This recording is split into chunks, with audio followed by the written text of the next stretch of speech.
Family card শুমারি ২০২৬ ইতিমধ্যেই তথ্য সংগ্রহণকারী সুপারভাইজার এবং আইসিটি সুপারভাইজার হিসেবে যারা আবেদন করেছেন তারা শুধু আবেদন করলেই হবে না, তাদের ব্যবহারিক পরীক্ষা এবং ভাইবা পরীক্ষা দিতে হবে। তার জন্য আপনার প্রস্তুতির প্রয়োজন রয়েছে। আপনি কিভাবে প্রস্তুতি নেবেন? ইতিপূর্বে আমরা ভাইবা পরীক্ষার জন্য প্রশ্ন পর্ব আলোচনা করেছি, সেখানে দেখিয়ে দিয়েছি কী কী প্রশ্ন আপনাকে করা হবে এবং আপনি কীভাবে অ্যান্সার দেবেন সেগুলো আমরা সেখানে আলোচনা করেছি। এই পর্বে আমরা আলোচনা করব ব্যবহারিক পরীক্ষায় আপনাকে কী কী প্রশ্ন করা হবে এবং আপনি কিভাবে সেগুলোর অ্যান্সার করবেন, যাতে করে আপনি সেই ফ্যামিলি কার্ড শুমারিতে টিকে যান এবং একটা ভালো অ্যামাউন্ট আর্ন করতে পারেন। সো ভিউয়ার্স, আশা করছি আপনি এই পর্বটি শুরু থেকে শেষ অবধি দেখার ট্রাই করবেন। যদি নতুন হয়ে থাকেন তাহলে অবশ্যই চ্যানেলটি সাবস্ক্রাইব করে দিবেন। সো তাহলে চলুন শুরু করি। সো দেখতে পাচ্ছেন ফ্যামিলি কার্ড শুমারি ২০২৬ ব্যবহারিক পরীক্ষার প্রশ্ন পর্ব। সো প্রথমেই প্রশ্নটাই হবে, সেটি হচ্ছে আপনি ট্যাব চালাতে পারেন কি না। ট্যাব আর স্মার্টফোন কিন্তু সেম। সো আপনি যদি স্মার্টফোন চালাতে পারেন বা আপনার চালানোর দক্ষতা থাকে তাহলে অবশ্যই আপনি বলবেন, জি স্যার, আমি ট্যাব ও স্মার্টফোন ব্যবহারে দক্ষ রয়েছি। ট্যাবের মাধ্যমে তথ্য এন্ট্রি করা, ইন্টারনেট ব্যবহার করা এবং প্রয়োজনীয় অ্যাপ পরিচালনা করতে আপনি পারবেন। সো ২ নম্বর প্রশ্ন করা হবে আপনাকে, সেটি হচ্ছে ট্যাবে ওয়াইফাই কীভাবে চালু করে। অর্থাৎ আপনি যদি স্মার্টফোন চালাতে পারেন, স্মার্টফোনে আপনি ওয়াইফাই কানেকশন করতে পারেন, ডাটা কানেকশন করতে পারেন, তাহলে মনে রাখবেন ট্যাবে কিন্তু একই সিস্টেমে সব কিছু আপনাকে কানেকশন করতে হবে। তাহলে আপনি এখানেও অ্যান্সার করবেন, জি স্যার, আমি ওয়াইফাইয়ে ট্যাবে কানেক্ট করতে পারবো বা পারি। সো সেটিং থেকে ওয়াইফাই অপশনে গিয়ে ওয়াইফাই চালু করলে আপনি অবশ্যই সেটি আপনি চালু করতে পারবেন। যারা জানেন না অবশ্যই একটু হাতে থাকা ফোনটির মাধ্যমে সেটি প্র্যাকটিস করে নেবেন, তাহলেই হয়ে যাবে। সো আবারও আপনাদের জ্ঞাতার্থে বলে দিই, ফোন হচ্ছে আপনার ছোট একটু হবে আর ট্যাবটা হচ্ছে আপনার মোটামুটি একটা ল্যাপটপের মতো সাইজে হবে বা ওর থেকে একটু ছোট আকারে হতে পারে। ঠিক আছে, ওকে। ৩ নম্বর প্রশ্ন বলছে ট্যাবে মোবাইল ডাটা কীভাবে চালু করবেন। একই প্রশ্ন, ওয়াইফাই মোবাইল ডাটা একই সিস্টেমে চালু করতে হয়, শুধুমাত্র আপনাকে বিষয়টি জানতে হবে। যদি আপনি ফোন ইউজ করে থাকেন, বর্তমানে যেহেতু আপনারা জেনজি ছেলেপেলে বা জেনজির মানুষ, তাহলে আপনারা বুঝতেই পারেন যে কীভাবে এগুলো চালু করতে হয়। ঠিক আছে, ওকে। এবার ৫ নাম্বার বলছে জিপিএস না করলে আপনি কি করবেন। ধরুন আপনাকে প্রশ্ন করা হলো জিপিএস যদি কাজ না করে তখন আপনি কি করবেন। মনে রাখতে হবে জিপিএস চালু আছে কিনা তা পরীক্ষা করব, খোলা স্থানে যাওয়ার চেষ্টা করব এবং প্রয়োজনে ট্যাব রিসেট করব। আবার বলছি, যদি জিপিএস কাজ না করে আপনাকে মনে রাখতে হবে সেটা চালু আছে কিনা তা পরীক্ষা করবেন, খোলা জায়গায় যাবেন এবং সেইটা আবার রিসেট করবেন। ঠিক আছে, তাহলে আপনি বুঝতে পারবেন যে আপনার জিপিএস চালু হয়েছে। ওকে, এরপর ৬ নম্বরে বলছে যে ট্যাব হ্যাং করলে আপনি কি করবেন। সবচেয়ে গুরুত্বপূর্ণ প্রশ্ন। অবশ্যই যেহেতু আপনি ট্যাবে কাজ করবেন, এটা অনলাইন ভিত্তিক হবে এবং এটি একটি হচ্ছে ইলেকট্রনিক জিনিস। সো এটা অবশ্যই হ্যাং করবে, যেহেতু আপনার ফোনও হ্যাং করে, ট্যাবও হ্যাং করতে পারে। সো কিছু টেকনিক্যাল সমস্যার কারণে এটি হ্যাং করবে, এটা স্বাভাবিক। সো হ্যাং করলে আপনার কীভাবে এটি সমাধান করবেন সেই প্রশ্নটি আপনাকে করতেই পারে। সো ট্যাবটি রিসেট করার চেষ্টা করবেন, সমস্যার সমাধান না হলে সংশ্লিষ্ট কর্তৃপক্ষকে আপনি অবশ্যই অবগত করবেন। ওকে, তারপর ৭ নম্বর বলছে ট্যাবে চার্জ না থাকলে আপনি কি করবেন। স্বাভাবিক প্রশ্ন, এটাও হতে পারে। ট্যাবে যদি চার্জ না থাকে অবশ্যই আপনাকে তারা বলে দিবে যে আপনাদের পাওয়ার ব্যাংক দিবে কিনা বা সেই বিকল্প ব্যবস্থা করে দেবে কিনা। যদি করে দেয় তাহলে আপনি অবশ্যই সেটি আপনার সঙ্গে রাখবেন। ঠিক আছে, এবং তারপর দেখেন ট্যাবের তথ্য কীভাবে সংরক্ষণ করবেন। ট্যাবের তথ্য সংরক্ষণ করার জন্য অবশ্যই আপনাকে নির্ধারিত অ্যাপ বা তথ্য পূরণ করতে হবে, সেখানে সেভ বাটন থাকবে, সেখানে আপনি ক্লিক করে সেগুলো সংরক্ষণ করতে পারবেন। আশা করি আপনারা এই ছোট ছোট তথ্যগুলো বুঝতে পারতেছেন। ৯ নম্বরে বলছে ডাটা সিঙ্ক কী।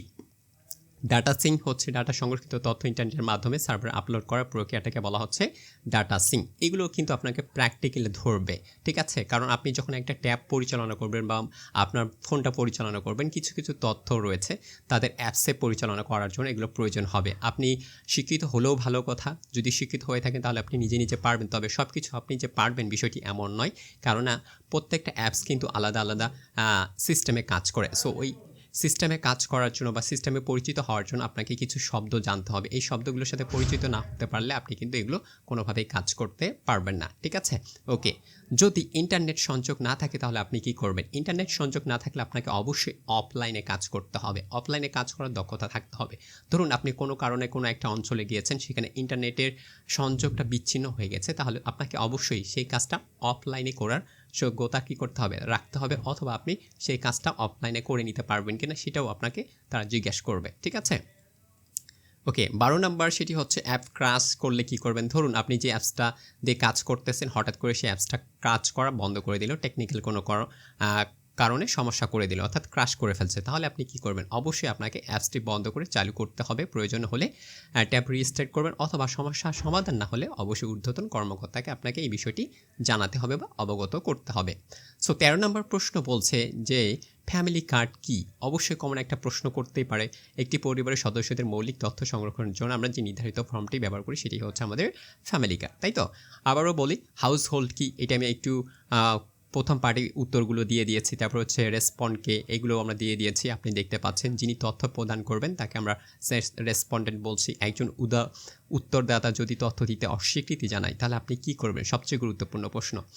যদি একজন উত্তরদাতা আপনাকে উত্তর দিতে অস্বীকৃতি জানায় তখন আপনি কী করবেন? ভদ্রভাবে পরিচয় দেবেন, সরকারি জরিপের উদ্দেশ্য ব্যাখ্যা করবেন এবং তথ্য গোপনীয়তা নিশ্চিত করবেন। ঠিক আছে? এই প্রশ্নগুলো অবশ্যই আপনাকে করবে। সো আপনি এগুলো একটু দেখে যাবেন। বলছি না যে আপনাকে সকল প্রশ্নই আপনাকে করবে। কিছু, কিছু প্রশ্ন করবে যেগুলো হয়তো আপনার জানা থাকলে অনেকটা ভালো হয় এবং পরীক্ষাটা আপনি ভালোভাবে দিতে পারবেন। ঠিক আছে? সো এই বিষয়গুলো আপনি একটু জেনে যাবেন।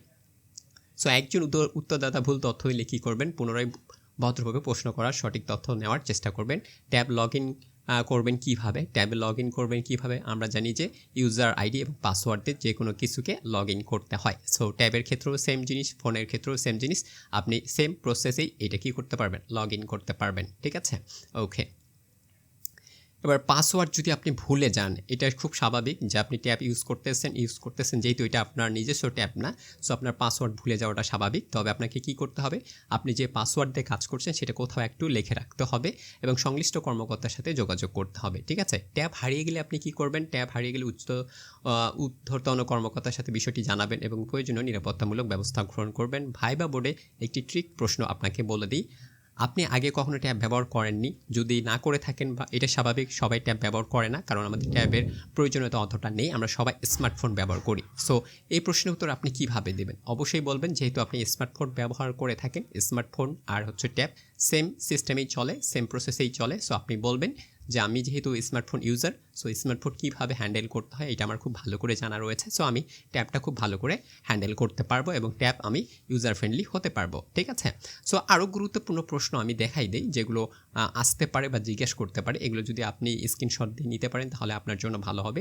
ট্যাব অন অফ করবেন কীভাবে? ওয়াইফাই ডাটা চালু করবেন করে কি? GPA on, log in out, তারপর হচ্ছে তথ্য সেভ করবেন কী করে? সাবমিট করবেন কী করে? ডাটা সিঙ্ক করবেন কী করে? স্ক্রিনশট নেবেন কী করে? অফলাইন মুড চালু করবেন কী করে? ট্যাব রিসেট করবেন কী করে? এই প্রশ্নগুলো কিন্তু অবশ্যই করবে। এগুলোই হচ্ছে টেকনিক্যাল সমস্যা এবং টেকনিক্যাল সলিউশন আপনাকে কিন্তু দিতে হবে। এগুলোই হচ্ছে প্র্যাকটিক্যাল। হতে পারে আপনাকে একটা ট্যাব দিয়ে আপনাকে বলল যে এগুলো আপনি করে দেখান, তখন আপনাকে কিন্তু করে দেখাইতে হবে। ঠিক আছে? আরও এখানে অনেক গুরুত্বপূর্ণ প্রশ্নগুলো আমি এখানে দিয়ে দিচ্ছি। ট্যাব ও ডিভাইসের ব্যবহার রয়েছে, ইন্টারনেট সংযোগের ব্যবহার রয়েছে। এগুলো আপনি একটু স্ক্রিনশট দিয়ে নিয়ে নেবেন। আমি এগুলো পড়ছি না। দেখেন ট্যাবের চার্জ, ট্যাবের স্ক্রিন লক, ব্যাটারি চার্জ কীভাবে হ্যাং হইলে রিসেট করবেন কীভাবে? তথ্যগুলো আপনাকে কী করতে হবে? অবশ্যই পড়ে যেতে হবে এবং শুনতে হবে। জিপিএ লোকেশন কি? জিপিএর কাজ কি? ট্যাবে জিপিএস কীভাবে চালু করবেন? জিপিএ লোকেশন না আসলে কী করবেন? তথ্যগুলো দেখুন, প্রশ্নগুলো কিন্তু খুবই গুরুত্বপূর্ণ। সো এই বিষয়গুলো আপনাকে মাথায় রাখতে হবে। আর একটা জন্য সরি, আমার আশেপাশে অনেক সাউন্ড হচ্ছে, সো এইটার জন্য আমি একটু সরি। বাট এগুলো আপনি দেখবেন যে ট্যাবের ব্যবহার করবেন কীভাবে? অ্যাপস, যে ট্যাবে আপনি অ্যাপসটা ব্যবহার করবেন সেটা আপনি কীভাবে ওপেন করবেন, লগ ইন করবেন, পাসওয়ার্ড ভুলে গেলে কী করবেন, ক্র্যাশ করলে কী করবেন, আপডেট কীভাবে দিতে হয়, লগ ইন করতে হয় কীভাবে, লগ আউট করতে হয় কীভাবে, এগুলো তথ্য আপনি অবশ্যই জেনে যাবেন যাতে করে আপনি খুব সহজে তাদেরকে অ্যান্সার দিতে পারেন। এছাড়াও আরও কিছু প্রশ্ন রয়েছে সেগুলো আমি দেখাই দিচ্ছি।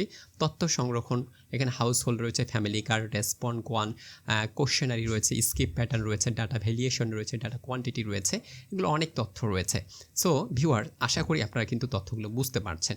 সো আমি মনে করি যদি এই পিডিএফটা কারোর প্রয়োজন হয় অবশ্যই আমাকে ইমেল করবেন। ইমেল করার জন্য অবশ্যই ইউটিউবে এখানে ইমেল দেওয়া রয়েছে, আপনারা ইমেল করে এই তথ্যগুলো নিতে পারেন, কালেকশন করতে পারেন এবং আপনার পরবর্তী যে পরীক্ষা রয়েছে ভাইবা এবং প্র্যাকটিক্যাল, সেগুলো আপনি কিন্তু খুব সুন্দর করে দিতে পারবেন। চাইলে আপনি এগুলো স্ক্রিনশট দিয়েও নিতে পারবেন, কোনো সমস্যা নেই। আমি আরও শেষের দিকে কিছু গুরুত্বপূর্ণ তথ্য রেখেছি, যদি আপনারা চান আমি এগুলো দেখাইতে পারি। সেগুলো হচ্ছে ওই একই জিনিস, সেটা হচ্ছে একটু কাটছাট করে রেখেছি।